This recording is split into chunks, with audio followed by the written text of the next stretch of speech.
Hi friends, எல்லாருக்கும் வணக்கம். இன்றைக்கி நம்ம சேனலில் எதை பற்றி பார்க்க போகிறோம்னா, ரேஷன் கடை நேர்காணலில் ரிப்பீட்டடாக மறுபடியும் ஒரே மாதிரியான கொஸ்டின்ஸ் கேட்குறாங்க இல்லையா? ஒருத்தவங்களுக்கு இதே கொஸ்டின் கேட்டாங்க, இன்னொருத்தவங்களுக்கு இதே கொஸ்டின் கேட்டாங்க அப்படின்ற ரிப்பீட்டடாக வரக்கூடிய கொஸ்டின்ஸை பற்றி நம்ம இந்த வீடியோவில் பார்க்கலாம். நம்ம சேனலில் டெய்லி ரேஷன் கடை சம்மந்தமாக என்னென்ன மாதிரி புதுசாக கொஸ்டின்ஸ் கேட்குறாங்க அன்னன்னைக்கு நம்ம அப்டேட் கொடுத்துக்கிட்டே வரோம். நீங்கள் நம்ம சேனலை ஃபஸ்ட் டைம் பார்க்குறவங்க இல்லை புதுசாக பார்க்குறவங்களா இருந்தீங்கன்னா சப்ஸ்கிரைப் பண்ணிட்டு பாருங்கள், லைக் பண்ணுங்கள். உங்களுக்கு எதனா டவுட் இருந்தால் கமெண்ட் பண்ணுங்கள். ரேஷன் கடை ஜாப்பை பொறுத்தவரையிலும் நிறைய ஊரில் நமக்கு இப்போ இன்டர்வியூ நடந்துகிட்ருக்கு. ஒரு சில மாவட்டங்களில் ஹால் டிக்கெட் ஓப்பன் ஆகிடுச்சு. ஒரு சில மாவட்டங்களில் இந்த மழையின் காரணமாக புயலின் காரணமாக ஓப்பன் ஆகலை, கொஞ்சம் டிலே ஆகிட்டுருக்கு. அவங்களுக்குலாம் எப்போ இன்டர்வியூ பண்ணுவாங்க அப்படின்னா இந்த மழை இந்த இதெல்லாம் முடிஞ்ச நவம்பர் 30க்கு மேலே உங்களுக்கு டிசம்பர்லேருந்து மறுபடியும் வைக்காதவங்களுக்கு இன்டர்வியூ வைப்பாங்க. நிறைய பேர் கமெண்ட்ஸில் கேட்டுகிட்டே இருக்கீங்க. டிசம்பர் 1-2 தேதிகளில் இன்டர்வியூ ஆல்ரெடி வைக்காத ஊர்களில் வைக்காத டிஸ்ட்ரிக்ஸில் டிசம்பர் 1லேருந்து வைப்பாங்க. இந்த மழை இந்த புயல் அதெல்லாம் சரியான பிறகு வைப்பாங்க. சரி, நம்ம ரேஷன் கடை நேர்காணலில் நமக்கு மறுபடியும் நமக்கு ரிப்பீட்டடாக கேட்கக்கூடிய கொஸ்டின்ஸ் என்னென்ன அப்படின்றத பற்றி நம்ம இப்போ பார்த்துடலாம்.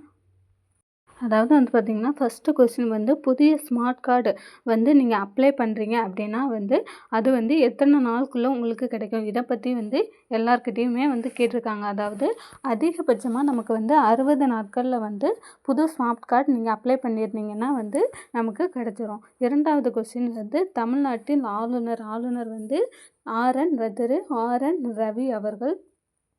மூன்றாவது கொஸ்டின் பார்த்திங்கன்னா, இந்திய குடியரசுத் தலைவர் நம்ம திரௌபதி முர்மு அவர்கள்.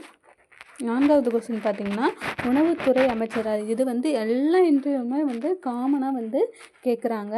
அது அர சக்கரபாணி அவர்கள், அர சக்கரபாணி அவர்கள்.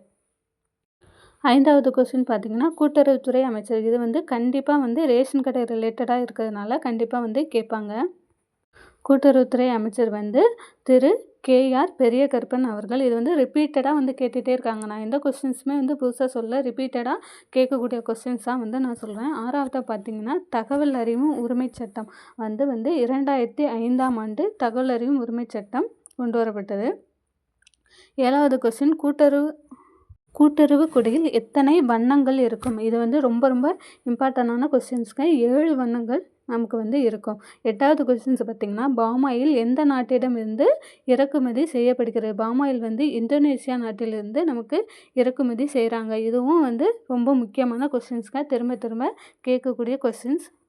அதுக்கப்புறமேட்டு பார்த்திங்கன்னா, மாவட்ட ஆட்சியர். உங்கள் டிஸ்ட்ரிக்டில் உள்ள மாவட்ட ஆட்சியரோட பேர் நீங்கள் கண்டிப்பாக தெரிஞ்சு வச்சுக்கணும். உங்களோட மாவட்ட ஆட்சியரோட பேர் உங்கள் மாவட்டத்தில் உள்ள எம்பியோட பேர், அதுக்கப்புறம் உங்கள் ஏரியாவில் உள்ள எம்எல்ஏ அவங்களோட பேரும் கண்டிப்பாக நீங்கள் தெரிஞ்சு வச்சுக்கணும்.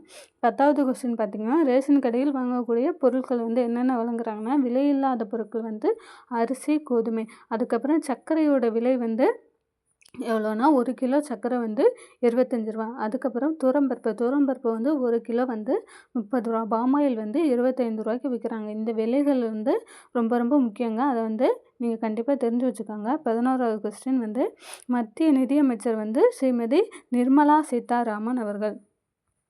12வது கொஸ்டின் பார்த்திங்கன்னா, குடும்ப அட்டைகளின் எண்ணிக்கை. அதாவது தமிழ்நாட்டில் உள்ள குடும்ப அட்டைகளின் எண்ணிக்கை 2,25,17,022 குடும்ப அட்டைகள் இருக்கின்றன. 13வது கொஸ்டின் பார்த்திங்கன்னா, ரேஷன் கடை. தமிழ்நாட்டில் உள்ள ரேஷன் கடைகளின் எண்ணிக்கை 34,795 கடைகள் நம்ம ஒட்டுமொத்த தமிழ்நாட்டில் இருக்குது. அதுக்கப்புறம் இது ரொம்ப முக்கியமான கொஸ்டின்ஸ். MPHS அப்படின்னா, எஸ் அப்படின்னாலே சுகர் மட்டும், அதாவது சர்க்கரை மட்டும்தான் இந்த கார்டுக்கு வழங்கும். இது ரேஷன் கடை வகைகளில் ஒரு கார்டு. PHS அந்த மாதிரி ரேஷன் கடை வகைகளில் இதுவும் ஒரு டைப் ஆஃப் கார்டு. இந்த கார்டுக்கு சர்க்கரை மட்டும்தான் கிடைக்கும். 15வது கொஸ்டின் பார்த்திங்கன்னா, ரேஷன் கடைக்கான மொபைல் ஆப். இது ரொம்ப முக்கியம். TNPTS. இது எல்லார்கிட்டையும் கேட்குறாங்க. ஃப்ரெண்ட்ஸ், இந்த கொஸ்டின்ஸ்லாம் ரொம்ப ரிப்பீட்டடாக எல்லாருக்குமே காமனாக கேட்கக்கூடிய கொஸ்டின்ஸ் தான் நான் உங்களுக்கு கொடுத்துருக்கேன். இதை கண்டிப்பாக நீங்கள் படித்து வச்சுக்கோங்க. இது ரொம்ப முக்கியமான கொஸ்டின். எல்லாருக்குமே நமக்கு ரிப்பீட்டடாக கேட்டுகிட்டே இருக்கிறாங்க. இந்த வீடியோ உங்களுக்கு வந்து பிடிச்சிருந்தா லைக் பண்ணுங்கள், கமெண்ட் பண்ணுங்கள். நம்ம சேனலை புதுசாக பார்க்குறவங்க சப்ஸ்கிரைப் பண்ணுங்கள் ஃப்ரெண்ட்ஸ். தேங்க்யூ.